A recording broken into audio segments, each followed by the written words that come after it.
Makasih yang udah stay sama channel yang sama official lagi, semoga kalian selalu sehat, berkabar Allah untuk kita semuanya. Gimana kabar kalian, sehat? Alhamdulillahirobbilalamin, kasam waras. Masya Allah, kasam doakan yang lagi sakit Allah sehatkan, teman kasam yang berjuang di rumah majikan tentunya diberikan kekuatan sampai finish, teman kasam yang bahagia juga tentunya jangan lupa bersyukur. Lagi pada ngapain cu? Oke, hari ini kayak Tisam mau membahas tentang buat teman-teman KSM yang sudah terjerat money laundry ya, sudah dipanggil Intel ya, saat kalian apa namanya menjual atau memberikan ATM atau apa namanya meminjamkan ya. Kalau misalkan posisi kalian di terminate, nah ini ada pilihannya dua. Kalian mau tetap ikut sidang ya, dan waktunya ini sangat lama banget, bisa sampai setahun, atau kalian bisa melapor ke polisi kalau kalian pengen pulang aja ke Indonesia dengan alasan kalian sudah tidak bekerja dengan majikan ini. Apakah bisa, Kaisam? Bisa. Kalian bisa pulang ke Indonesia, tapi kalian tidak bisa balik lagi ke Hong Kong maupun untuk holiday ya, atau loihang. Itu udah nggak bisa cuy. Jadi kalian itu dalam kategori blacklist. Oke, ayo kita cerita di apa namanya kisah teman kayak Tisam kemarin.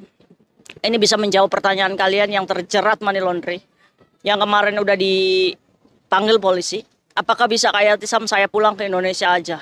Ya, ternyata ini jawaban polisinya cuy. Kita sebut aja Mbak ini namanya Mbak A. Jadi Mbak A ini tergabung dalam penjualan akun untuk membayar hutangnya cuy. Awalnya si Mbak A ini punya hutang di salah satu tempat cukup besar juga. Dia mendapatkan 4.000 pinjaman, ya dicicil ya cuy ya. Karena si Mbak A ini juga punya cicilan yang lain, jadi dia ini broken kontrak dengan perusahaan peminjaman ini ya cuy ya. Akhirnya dia tidak bisa membayar, dan ambasador toko ini, maksudnya yang mempromosikan toko ini, yang mempercayakan untuk menyebar uang, ini memberikan pilihan untuk ya udah bikin ATM aja. Nah, singkat cerita si Mbak A ini sudah menjual ATM-nya untuk dibarter supaya hutangnya lunas ya cuy ya. Utang 4.000 udah dibayar beberapa bunga jasa, akhirnya dia disuruh buat ATM aja supaya utangnya lunas.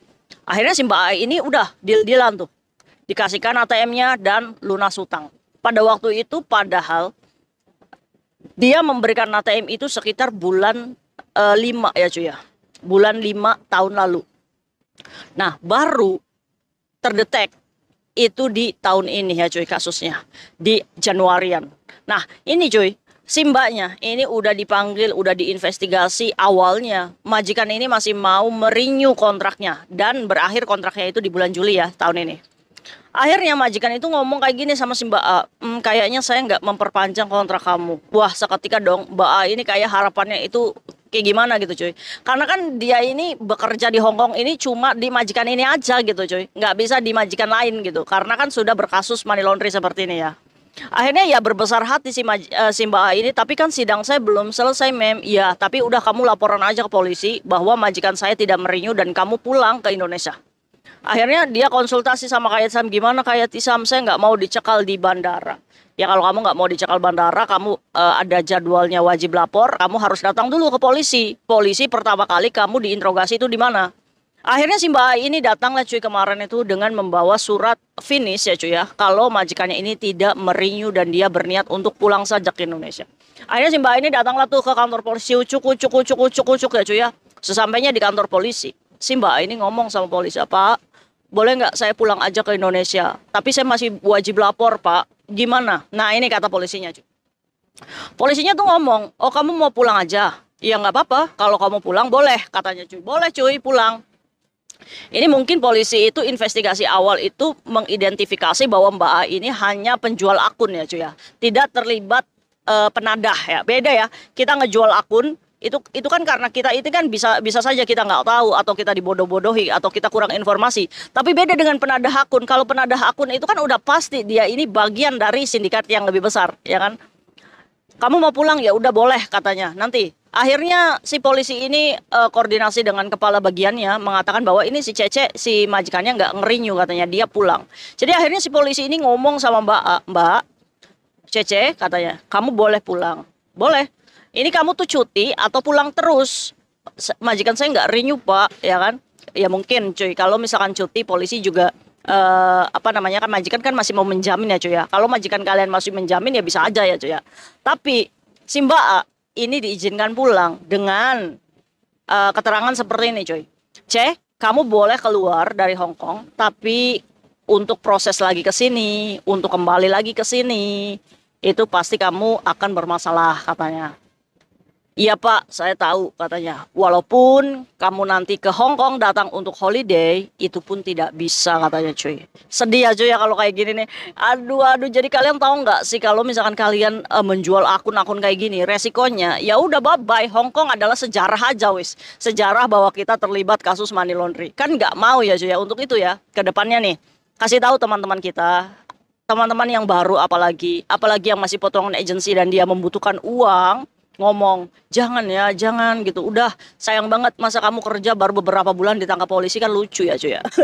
Ya kan, dengan alasan nggak tahu gitu kan. Dasarnya kan teman-teman kita ini kalau diiming-imingi duit itu kan ijo gitu mata ya cuy ya. Ya kan, nah ini kasih tahu ke teman-teman yang lain jangan sampai ya kasusnya si Mbak A ini terjadi sama teman-teman kita di luar sana.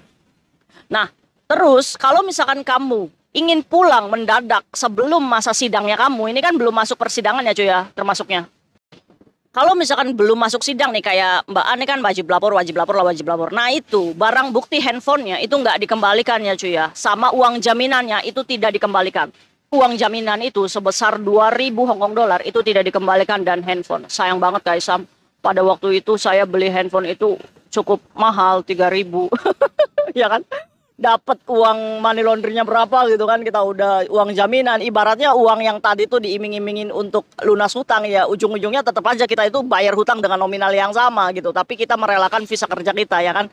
Aduh ini kan kebodohan hakiki ya cuy ya, aduh jangan dicontoh ya cuy ya. Ya udah, jadi ya udah kamu ikhlas, iyalah ikhlas lah Kaisam daripada saya dicekal di imigrasi. Jadi akhirnya case-nya si Mbak A ini sudah di close ya cuy ya sama polisi dengan perjanjian Mbak A untuk pulang saja. Jadi secara terhormat nih Mbak A nih dipersilakan oleh polisi Hong Kong, ya udah Cece silakan kamu pulang kembali lagi ke Indonesia ya kan.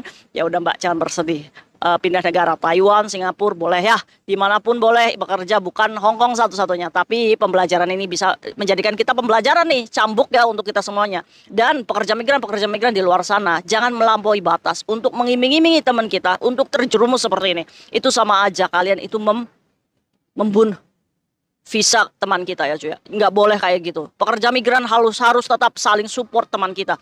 Kalau misalkan teman kita terselepek kayak gini, kalau kita nggak bisa membantu dengan uang, kita cukup mendoakan dan ingatkan, ayo kamu bertahan, setidaknya ada paspor, kamu bisa cari majikan lagi. Kalau misalkan kamu udah gagal bayar apapun bentuk apa namanya pushnya dari debt collector atau apa, kamu harus berani hadapi ya. Kalau kamu determinate, cari majikan baru ya, nggak usah khawatir. Kalau misalkan saya nggak tahu mau pulang kemana, saya belum siap pulang. Rumah Kaya Tisam itu ngebuka untuk tunggu visa ya cuy ya. Jadi kalian nggak usah sedih-sedih. Buat kalian yang nggak tahu mau pulang kemana untuk tunggu visa, hubungi Kaya Tisam, oke? Jadi apa namanya cuy ya? Ya semoga aja sih dari kitanya speak up kayak gini tuh udah nggak ada money laundry membodoh-bodohi teman kita ya cuy ya. Apalagi 200 300 ya. Duit segitu, untuk apa kita merelakan visa kerja kita? Oke? Oke, dari sini kita bangkit pekerja migran Indonesia supaya tidak dibodoh-bodohi oleh sindikat money laundry satu persatu. Sindikat antek-antek mereka sudah pada ditangkapi polisi Hong Kong. Keren ya. Wis, mantap jiwa. Mungkin itu cerita Kaisam hari ini. Semoga buat kalian yang berkasus money laundry ini bisa menjadikan apa namanya jawaban kepada kalian. Kalau misalkan kalian mau pulang ke Indonesia, caranya kamu harus membuat report ke polisi untuk close case dulu. Dengan berbesar hati kita menerima bahwa kita di blacklist dari Hong Kong. Tetap semangat ya cuy ya. See you next video, bye bye. Assalamualaikum warahmatullahi wabarakatuh. Bye.